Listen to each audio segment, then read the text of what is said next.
teman kita kan ngomongin soal pajak. Ini gue undang Theo dulu. Ada Theo di sini. Halo?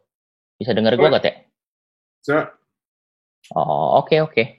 Udah oke ya? Berarti ya? Harusnya. Oh, gitu. Oke. Kan kayak yang kita ngobrolin, hari ini kan kita akan ngomongin nih soal pajak. Ya kan? Ya kan?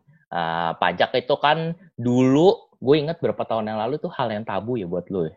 Nggak sampai tabu banget, cuman apa ya? Apa Teh ngomongnya? Cuek. Bingung. Buat gue itu bukan sesuatu yang jelas. Karena satu, gue tidak mendapatkan edukasi yang tepat tentang pajak ini. As in, lebih ke kenapa kita harus lapor pajak. Gitu. Gue cukup mengerti bahwa pajak itu adalah sumber uang yang untuk membangun negara kita. Gue sangat mengerti itu. Yang waktu itu gue ngomong ke lu adalah, yang ngapain gue harus bikin lagi gitu, melaporkannya gitu, sehingga berapa kali memang beberapa tahun gue sempat tidak melaporkan. But then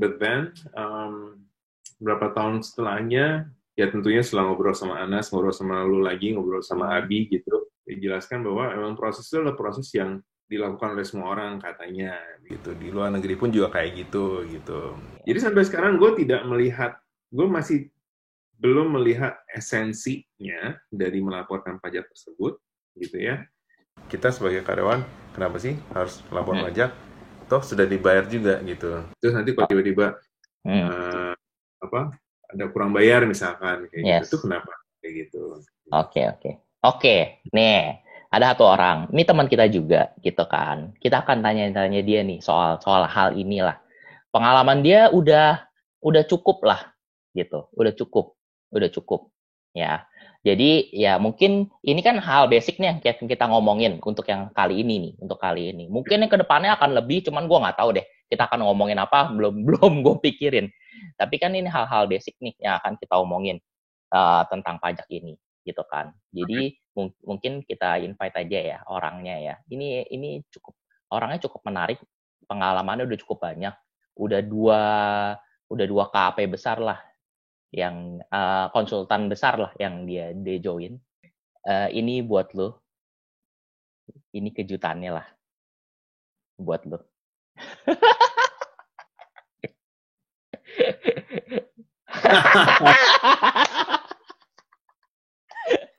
Ini ada perubahan cerita ya, ada perubahan. Iya, ada perubahan cerita. Ternyata kalian sama-sama merah. Nggak tahu, ini nggak janjian, sumpah nggak janjian. Nggak janjian, dan gue sudah mau ganti baju tapi dibilang tidak boleh, jadi ya sudah. Ya, Teh, ini lu tahu Angie kan dari dulu, ya kan? Pengalaman dari dulu. Saya cuma tahu namanya saja dan nama pesohornya. Wow. Kayak pahlawan dong ya gue. Aku cuma tahu, tidak kenal. Anjir. Jadi si Angie akan menjadi narasumber kita, Teh, untuk yang sekarang ini. Jadi ceritanya Angie expertise-nya nih sekarang. Gitu kan.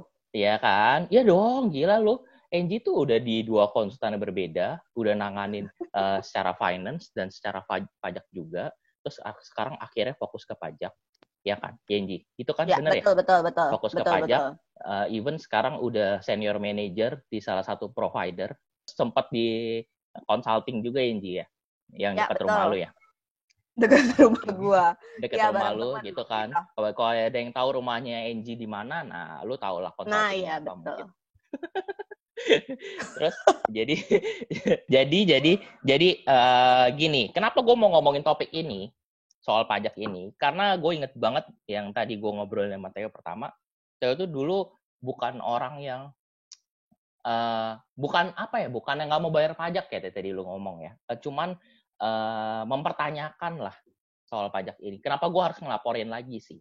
Intinya gitu sih sebenarnya. Gitu kan. Kenapa gue harus ngelaporin lagi gitu kan. Nah, gini, pertanyaan awal sih, Ji. Kok dari gue ya, gitu kan. Sebagai bidang yang lu geluti sekarang ya. Ji, kalau menurut lu sendiri, pajak itu apa sih? Dan siapa sih yang harus bayar pajak tuh siapa gitu sebenarnya? Oke. Pajak itu apa? Satu, pasti pajak itu ya sebagian besar orang pasti nggak suka sih sama pajak, gue rasa. Apalagi pas bayarnya gitu kan. Pasti nggak suka. Nah, tapi kalau secara teori itu sih pajak itu kenapa kita nggak suka nih sama pajaknya? Karena itu sebenarnya adalah suatu kontribusi yang wajib bagi kontribusi wajib dari kita ke negara. Nah, kita mesti bayar tuh karena secara undang-undang bilangnya itu tuh memaksa. Karena diatur di undang-undang, dia sifatnya memaksa. Jadi walaupun lu nggak mau, suka nggak suka, harus dilakukan. Nah, terus orang-orang kadang bingungnya apalagi udah dipaksa, pokoknya harus mau nggak mau, tidak ada imbalan yang sifatnya langsung. Gitu. Jadi lu bayar sesuatu yang lu nggak merasakan secara direct gitu manfaatnya. Nah, tapi kontribusi wajib ini pada akhirnya itu akan digunakan untuk ya balik lagi untuk rakyat, kemakmuran rakyat gitu secara teori si pajak itu. Nah, makanya yang bayar itu siapa aja? Yang bayar itu ya bisa kita-kita ini alias orang pribadi gitu ya. Ataupun badan. Badan itu maksudnya adalah kayak badan hukum ya, kayak PT, CV, gitu-gitu, badan hukum. Jadi ada 2 sih ininya yang mesti bayar, orang pribadi sama badan. Gitu. Oh, oke. Ya. Jadi kewajiban bayar kita ke negara lah kalau untuk pajak itu. Ya kan? Kontribusi wajib lah ke negara. Oke. Teh, apa yang mau tanya, Teh? Gue kayak lagi ujian. Teh, kita lagi ini ya panel. Jadi kamu jelek sekali ini presentasinya ya. Belakangnya itu kasur sebenarnya bukan itu. Oke. So far sih tidak ada pertanyaan, tapi gue mau menanggapi saja bahwa sebenarnya gue karena gue karyawan, gue tidak keberatan membayar pajak. Seperti layaknya kita baru THR juga kan. Terus baru ngecek pajak THR ya kan. Terus gue you know what I mean, right? Gede ya gitu kan. Ini yang leads to my concern dulu sebelumnya bahwa kan lu udah ngambil pajaknya nih dari THR ini begitu, dan sudah lu ambil dari gue gitu, kenapa juga harus gue laporin ya? Ya itu makanya itu pertanyaan gue yang gue selalu tanyakan ke Diki juga waktu itu dari awal juga, what for gitu. Lu sudah mengambilnya kok gitu, dan tadi Angie kan juga bilang bahwa imbalannya tidak langsung, which is kita mungkin juga sulit ya, maksudnya pastinya kita sudah melihat hal-hal imbalan tersebut dan tidak terasa mungkin. Maybe MRT salah satunya, maybe Transjakarta salah duanya begitu ya, yang kita juga merasakan, oh ya Jakarta 10 tahun lalu dan sekarang berbeda gitu kan. We take it for granted maybe, itu masalah gitu. Cuman ya kembali lagi, waktu pertama kali gue bekerja dan gue bilang ke Diki what for, dan pajak ini ngeselin karena ada kasus itu tuh orang-orang di kantor pajak itu yang menggelapkan, terus mereka pergi ke luar negeri nonton tenis apa segala macam. Ya, true. Ya. Jadi kenapa Nji? Pertanyaan Theo, kenapa sih gue udah dipotong perusahaan? Gue dipotong tempat gue bekerja lah, bukan perusahaan doang. Tapi gue tetap harus ngelaporin gitu sendiri tiap tahunnya. Kenapa Nji? Oke. Gitu kan. Ya. Jadi kalau kita ngomongin pajak penghasilan, memang benar nih kalau karyawan itu pasti udah dipotong sama perusahaan namanya PPh 21 gitu kan. Terus nanti kita dapat namanya bukti potong tuh di tiap akhir tahun, tapi biasanya keluarnya ya di awal-awal tahun berikutnya lah ya, kayak bulan Februari, Maret gitu keluar. Yang namanya 1721 A1 lah gitu ya. Dipotong. Nah, Oke. Yes, bukti potong. Nah, memang benar kalau untuk karyawan pasti tuh udah sama persis lah yang dipotong sama perusahaan sama yang kita laporkan di SPT orang pribadinya kita gitu. Alias nanti pas kita masukin akhirnya nihil gitu ya. Nah, tapi itu kalau karyawan. Nah, kalau kasusnya adalah karyawan ini selain dapat gaji, tapi ternyata dia juga punya usaha gitu yang lain. Nah, kalau udah kayak gitu, usaha kita yang lain itu kan nggak ada yang motong sebenarnya kan. Itu kita perlu laporin sendiri pajaknya. That's why si SPT itu kan berlaku untuk semuanya. Dia nggak pandang dulu nih, lu karyawan doang kah, lu punya usaha yang lain kah, gitu kan. Semuanya tetap perlu melaporkan kembali, gitu. Untuk menjaring semua penghasilan yang mungkin terjadi lah, yang mungkin didapatkan oleh orang tersebut. Jadi kan kalau di SPT orang pribadi kita itu, kita pasti tiap tahun disuruh ngisi ada kolom aset sama utangnya kita kan tuh. Yep. Nah, sebenarnya mereka tuh mau lihat antara kenaikan aset dan utang lo dibandingkan dengan income lo, itu tuh sebenarnya make sense atau enggak sih? Misalnya kenaikan aset lo dalam 1 tahun ada 1 M gitu ya. Tapi padahal penghasilan yang lo laporkan cuman 500 juta misalnya. Nah, itu kan ada something yang missing gitu ya. Ada loh, gimana caranya aset lo bertambah sampai 1 M tapi penghasilan lo cuma 500 juta. Nah, itu akan jadi pertanyaan mereka juga tuh. Right. Kenapa bisa begitu? Jadi sih kenapa mesti dilakukan kembali? Karena ya itu, kalau gue sih ngeliatnya itu untuk menjaring semua kemungkinan penghasilan yang didapatkan oleh seseorang, baik dia pegawai doang ataupun pegawai yang punya usaha lainnya atau bener-bener pengusaha lah gitu, yang usaha doang wira swasta. Gitu. Gue tambahin, yang kebanyakan orang nggak melaporkan, ya nggak? Iya. Kebanyakan. Balik lagi ya, maksud gue, pajak itu adalah sesuatu yang lu pasti berberat hati gitu, keluarin duit untuk sesuatu yang imbal baliknya nggak langsung kan buat lo. Jadi ya begitulah ya. Makanya kalau gue lihat sih pemerintah juga bagus sih, makin kesini makin dipermudah sih sebenarnya untuk pembayaran pajak. Misalnya kita tahu ada PPh final, tadinya 1% tuh sekarang turun lagi jadi 0,5% gitu kan untuk wira swasta yang omsetnya di bawah 4,8 miliar dalam 1 tahun. Nah, makanya udah kecil nih pajaknya, masa iya nggak mau bayar juga gitu. Dan itu mudah, tinggal dari omset lu sebulan berapa, terus lu kaliin 0,5%-nya, terus udah bayar gitu. Jadi angkanya sih udah kecil banget sih kalau untuk wira swasta ya. Gitu. Oke, jadi ngomongin tadi kan lu udah sebutin nih, Nji. Pajaknya salah satunya lah yang itu kan untuk wira swasta itu kan. UMKM 0,5% itu, ya kan? Yes. Jadi kalau dari lu sendiri, pajak apa aja sih yang sebenarnya wajib untuk dibayarkan gitu kan?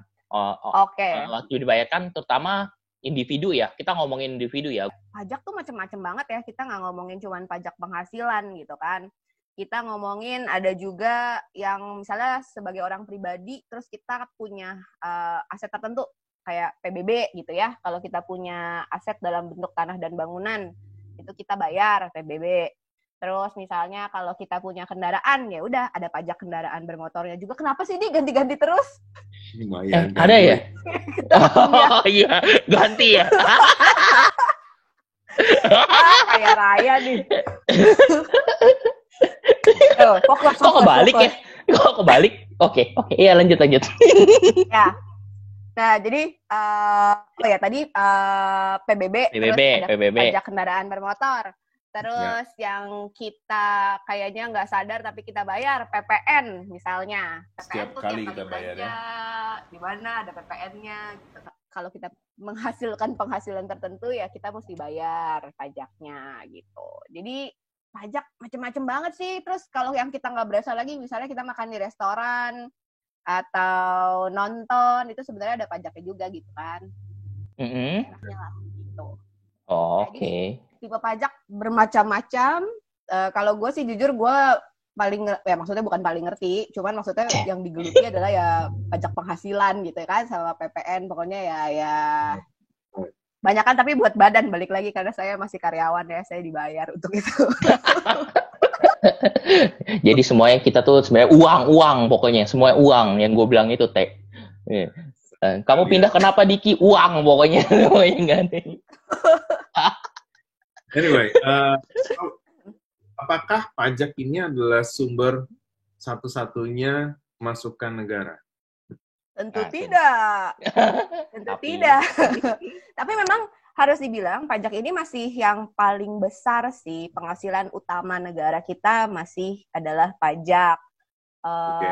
Kalau kayak gue baca kayak 2019 kemarin tuh kayak 1.300 something triliun ya, itu dari pajak gitu pendapatan negara. Nah, sisa-sisanya ya negara juga dapat penghasilan dari ya itu ya, kayak minyak, penjualan minyak gitu-gitu minyak sih. tanah maksud lo. Juga ya. Ya minyak yang Anyway. bumi.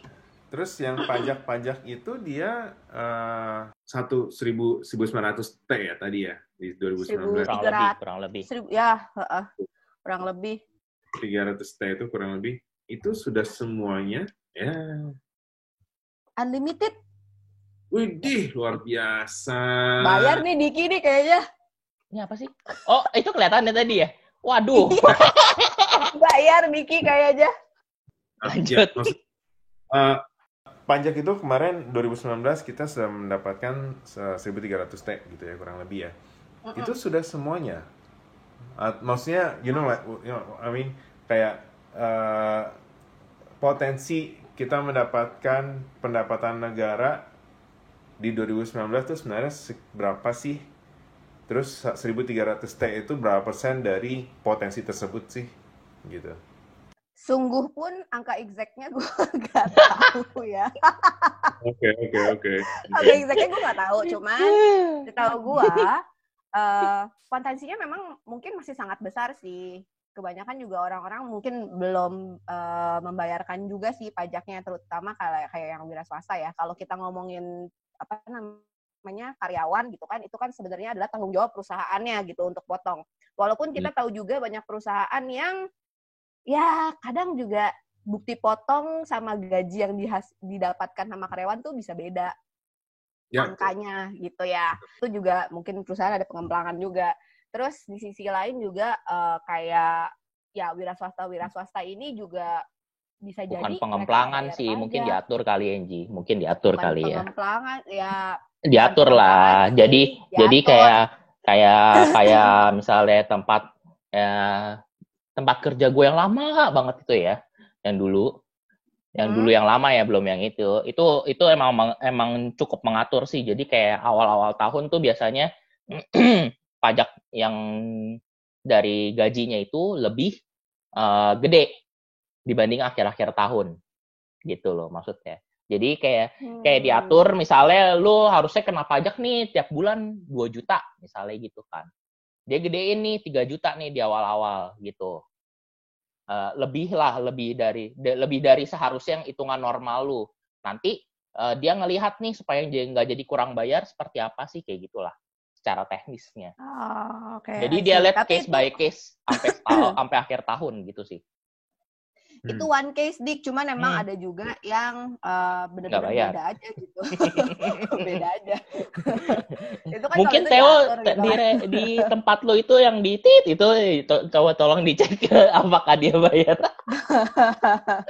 Sebenarnya sih menurut gua kalau sampai perusahaannya kasih bukti potong nggak sesuai sama penghasilan lo, sebenarnya karyawannya yang dirugikan sih. Kayak misalnya lo jadi bingung nih, misalnya lu tipe yang nabung banget gitu anaknya, jadi pengeluaran lu 1 tahun tuh pokoknya kecil lah. Nah aset lu kan bertambah banyak nih, tapi bukti potong lu dikasih tahu penghasilan lu tuh sebenarnya gaji alias gaji lu yang sudah dipajak itu cuman kecil. Nah itu kan lu jadi bingung kan, aset lu nambahnya banyak tapi lu ngelaporin penghasilan cuman segini gitu, jadinya nggak make sense. Jadi menurut gua sebagai karyawan pun ada baiknya juga sih kalau lu mempertanyakan sih kalau bukti potong yang keluar nggak sama dengan sebenarnya penghasilan. Jadi ya kayak yang lu tadi tanya, Tay. Sebenarnya lu berhak mempertanyakan sebenarnya. Kalau lu kan tiap bulan kan terima gaji yang dipotong pajak. Kalau gaji lu nggak gross up ya istilahnya itulah gitu kan, ada net, ada gross up lah intinya gitu kan. Kalau gaji lu net dan lu dipotong pajak, ya kan, sebenarnya lu berhak mempertanyakan ke ini lo HRD atau bagian pajak lu lah gitu kan. Pajak gue berapa sih bulan ini gitu kan. Cara ngitungnya gimana? Itu berhak sebenarnya. Karena kan perusahaan itu nggak apa ya, nggak membayarkan, nggak diambil lah uangnya, itu kan dibayarin lagi ke negara gitu loh maksudnya. Jadi ya itu sih sebenarnya yang mau di highlight. Nah, Ji, ngomongin yang tadi tuh, yang pajak itu, jadi pajak itu dari mana aja sih, Ji? Maksudnya Dan dari mana aja? pajak itu ditentukan dari mana aja gitu loh yang kita bayar. Pajak Contohnya dari lah, mana aja. sumber-sumber pajak itu individu ya, gue ngomongin individu ya pokoknya ya. Yang tadi lu udah sempet sebutin sih. Pajak itu ditentukannya dari mana sih? Gue harus bayar pajak tuh gue ngeliatnya dari mana gitu loh sebenarnya. Gini, teman. Jangan deket-deket ya. Gede. Oh ya, kesel. Kesel banget. Kalau pajak tuh sebenarnya ya lu bisa tahu berdasarkan namanya sih, kayak pajak penghasilan, yaitu adalah pajak atas penghasilan lo gitu kan. Nah, jadi kalau ngomongin pajak penghasilan ya balik lagi, penghasilan lo bisa berasal dari gaji lo gitu kan sebagai karyawan, atau misalnya lo misalnya lu punya aset kayak tanah dan bangunan terus lu sewakan. Nah, itu kan juga lu dapat penghasilan kan. Nah, atas itu pun ada pajaknya. Tetap namanya pajak penghasilan juga, tapi pasalnya berbeda gitu. Terus misalnya ngomongin lagi penghasilan lagi ya. Penghasilan misalnya, nah balik lagi kayak lu misalnya wira swasta gitu ya, lu dagang atau something, itu kan lu punya omset, punya income, nah itu juga pajak penghasilan. Tapi ini kita ngomongin yang 0,5% final itu. Terus kita bisa ngomongin juga misalnya kayak gua dulu kan sempat jadi konsultan pajak, terus misalnya gua ada freelance juga gitu. Nah, itu kan gua sebagai individu punya penghasilan tambahan di luar gaji gua sebagai karyawan gitu kan. Nah, atas itu pun gua mesti laporin di SPTOP-nya gua. Boleh bertanya, Ji. Maksudnya kenapa? Kita coba ambil contohkan pekerjaan bebas ya, kemudian dia dibayar gitu. Nah, pembayaran itu kan bisa jadi ada yang tertulis, ada kayak kalau kita belanja ada bondnya, ada resipnya gitu. Tapi karena adalah pekerjaan bebas, ada yang tidak, begitu kan ya? Yes, true. Nah itu bagaimana kondisinya kalau kayak gitu? Apakah itu benar-benar hanya hati nurani saja yang bekerja atau you know what I mean, right? Iya. Kejujuran. Oke. Jadi gini, pajak kita itu kan asasnya itu sebenarnya self assess. Masya Allah. Aduh. Anda konsultan pajak atau bukan? Nih jadi kan, orang Dirjen Pajak nih Theodor lagi nih. Jadi itu pemeran iklannya nanti dia iklan Dirjen Pajak Theodor. Tapi kan itu kan sebenarnya self assess. Ya kan? Jadi sebenarnya lu hitung sendiri, lu bayar sendiri, lu laporin sendiri. Nah, tapi karena memang manusia tuh punya kemungkinan berbohong gitu kan ya. Itu kan nature. Maksud gue itu nature lah. Lu ada kesempatan bisa aja lu ambil gitu kan, lu berbohong gitu. Nah, makanya di pajak sendiri itu, di DJP sendiri, ada yang namanya penelitian ataupun pemeriksaan pajak. Itu adalah ya sistem lah ya yang digunakan oleh pajak sendiri untuk mengecek apakah selama ini Anda melaporkan yang sudah sebenarnya dan sejujurnya gitu. Nah, tapi balik lagi, nggak semua orang tuh dicekin sama DJP tiap tahunnya gitu. Hanya yang ya balik lagi ya, mereka mungkin punya sistem tertentu untuk memilih nih siapa yang harus mereka cek gitu. Nah, balik lagi tadi pertanyaannya Theo. Kalau seandainya ada penerimaan yang mungkin nggak dipotong gitu ya, nggak dipotong, terus nggak ada agreement-nya, nggak kelihatan apa-apa. Nah, agreement tuh apa Ji? Agreement nggak semuanya bisa bahasa Inggris. Ya pokoknya nggak ada perjanjiannya lah ya. Ya kayak pokoknya lu dibayar aja gitu. Nah, balik lagi, tools yang bisa dipakai macam-macam. Satu, si orang pajak bisa ngecek sebenarnya analisis kenaikan net aset lu dibanding penghasilan masuk atau enggak gitu ya. Yang kedua, mereka melakukan penelitian atau pemeriksaan. Nah, kalau udah arahnya ke sini, itu tuh sebenarnya mereka bisa minta, maksudnya kalau udah ngomongin pemeriksaan ya, mereka bisa minta dokumen macam-macam sih ke kita. Misalnya mereka sampai saat ini sih bisa juga ngecekin kayak rekening korannya kita, alias apa namanya? Rekening bank. Buku bank. Yes, rekening bank gitu. Nah, dari situ kan bisa kelihatan ya, ada arus masuk uang, arus keluar gitu-gitu. Nah, dari situ tuh dia bisa ngecek sebenarnya ada nggak sih kayak arus uang yang nih kayaknya berlebihan nih, ini datangnya dari mana ya? Gitu. Itu mereka juga bisa ngecek ke sana sih. Nah, tapi balik lagi, itu kalau memang ini ya, maksudnya untuk orang-orang tertentu, menurut gue juga mungkin DJP nggak akan wasting their effort untuk WP yang terlalu kecil juga sih. Kayak kita gitu kan mungkin masih. Iya. Jadi mereka juga fokusnya mungkin ke WP-WP yang cukup besar sih. Gitu. WP itu wajib pajak ya anyway ya, wajib pajak maksudnya. Iya, wajib pajak. Gitu. Ya, tadi gue sempat berpikir, WP. Okay, working paper. Working paper. Enggak, bukan. Ya, bukan. Gitu. Jadi kalau dari yang itu lo, kalau misalnya sampai orang pajak atau kantor pajak itu memeriksa, gitu kan, berarti ada sanksi dong, Ji. Yang mungkin kalau misalnya itu, ya kan. Sanksi yang paling umum tuh biasanya apa sih kalau individu? Sanksi yang paling umum untuk individu itu adalah ada pajak yang kita kurang bayarkan. Nah, kalau ada pajak yang kita kurang bayarkan itu, sanksinya adalah 2% dari pajak yang kita kurang bayarkan itu 2%-nya per bulan tapi. Jadi dia akan jalan terus tuh. Tapi dia ada maksimumnya itu adalah 24 bulan alias 2 tahun. Kalau diperiksa gitu kan. Yes. Jadi sanksinya tuh ya paling besar adalah 48% sih dari si kurang bayar itu. 24 bulan dikali 2%, jadi 48%. Dulu berarti, tapi ada sanksi juga yang lain, kayak misalnya mungkin telat lapor kali ya. Kan biasanya kan orang-orang kan lapornya telat nih atau apa gitu kan. Gitu kan. Nah, kalau telat lapor itu kita ngomongin misalnya ya yang paling recent kan kemarin adalah SPT orang pribadi gitu ya. Sebagai orang pribadi kita kan kemarin mestinya Maret tuh, akhir Maret, cuman karena situasinya lagi seperti ini, ada COVID-19, jadi kan dia mundurin sampai di tanggal 30 April, ya kan? Nah, kalau orang pribadi ini melaporkan lebih dari 30 April, itu kan akan dianggap telat lapor. Nah, kalau atas telat lapor SPT ini, sanksinya adalah Rp100.000. Nah, Rp100.000 ini juga nggak berlaku akumulasi yang kayak tadi 2% per bulan. Ini pokoknya once lo telat sehari, setahun, 2 tahun, 3 tahun, 4 tahun, 5 tahun, itu pokoknya 100.000 aja. Gitu.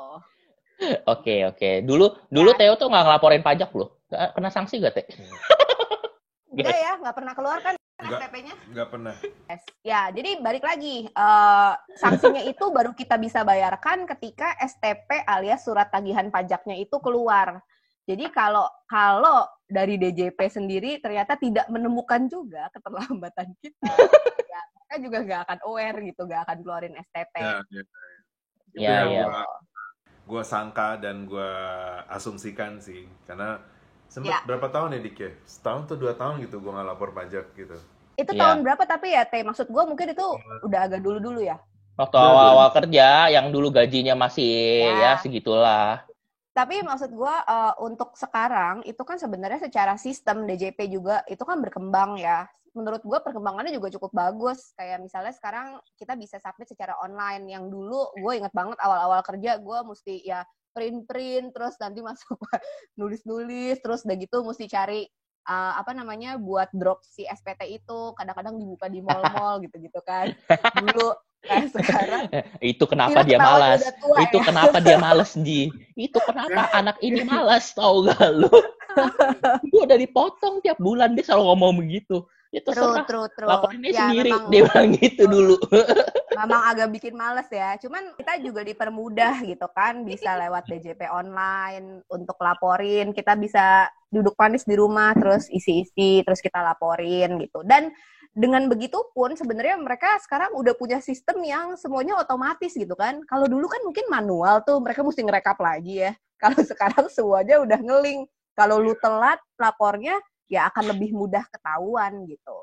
Akan lebih mudah teridentifikasi. Itu gue rasakan juga kok, Di. Maksudnya, gue akhirnya kan mengisi lapor pajak ini. Jadi sebelum kita ada filing. Feeling tuh perasaan pakai perasaan emang. Feelnya maksudnya L2, jadi mengisi gitu. Oke. Ini Jawa dikit lah. Anyway. Gue sudah lapor pajak dari sebelum e-filing sudah ada. Nah itu juga gue rasakan sebenarnya juga ya nggak terlalu susah juga ya, atau apa ya, gue lupa deh. Pokoknya lapor pajaknya bagaimana gue lupa. Cuman ada teman di kantor yang memang tugasnya di perpajakan dan dia membantu dengan sangat baik gitu. Terus saya itu ada e-filing kan. Yang cuma tinggal klik selesai. Sudah. Sudah. Okay. Itu memang sangat membantu sih. Pada saat awal-awal bekerja juga itu yang gue rasakan, kenapa gue tidak mau repot-repot, karena menurut gue kenapa, balik lagi ke pertanyaan yang tadi itu, plus yang dilakukan oleh Angie tadi kan, mesti ngeprint, mesti apa, mesti drop di mana segala macam. Terus gue untuk apa ya, untuk sesuatu yang ya mungkin waktu itu belum ada pengertian yang cukup baik sih buat bagi gue ya, pajak itu bagaimana. Jadi ya hopefully sekarang sudah lebih baik sih. Oke. Jadi lanjut. Ya. Kalau dari kita udah